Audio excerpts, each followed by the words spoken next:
Sa isang dramatikong kaganapan na nag-viral sa social media, isang lalaki na nakipag-usap kay Ivana Alawi bago dumating si Kuya Jesus ang naging tampok. Sa kanyang madamdaming pahayag, ipinahayag niya ang kanyang taimtim na pagnanais na mapanatili ang kanyang magandang pangalan at reputasyon, kaya't buong tapang niyang nilinaw na hindi siya madumi o nagtataglay ng anumang masamang intensyon sa mga nakasaksi ng kanilang pag-uusap. Binigyang diin niya na siya ay maayos na pinakitunguhan at inalok pa siyang kumain bago ang inaasahang pagdating ni Kuya Jesus, isang simbolo ng kabutihang loob, paggalang, at tunay na pagkatao. Ang pangyayaring ito ay nagsisilbing isang malalim na paalala sa lahat na ang tunay na kabutihan ay nagmumula sa kaibuturan ng puso, hindi sa mga haka-haka o maling akala. Sa kabila ng mga kumakalat na panawagan at espekulasyon, nananatili siyang matatag sa kanyang sarili, nagpupunyaging mapanatili ang kanyang integridad. Ipinakikita niya na ang pagiging mapagpasensya, mapagkumbaba, at may malasakit ay mga esensyal na katangian na dapat taglayin ng bawat isa.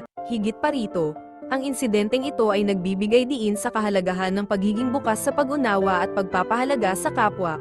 Huwag tayong magpadalos-dalos sa paghusga batay lamang sa isang pangyayari. Ang tunay na halaga ay hindi nasusukat sa panlabas na anyo, kundi sa kabutihang loob at katapatan na ipinapakita natin araw-araw. Ito ay isang paalala na ang tunay na dignidad ay nakasalalay sa ating mga gawa at puso, at ang pagiging bukas sa pag-unawa ay susi sa mas maayos na ugnayan at mas makabuluhang buhay. Sa isang lipunan na madalas na puno ng paghuhusga at maling impormasyon, ang kwentong ito ay nagbibigay inspirasyon sa atin na maging mas mapanuri, mapagpatawad, at mapagmahal sa ating kapwa. Ang pagiging tapat sa ating sarili at pagpapakita ng kabutihan sa iba ay ang tunay na sukatan ng ating pagkatao.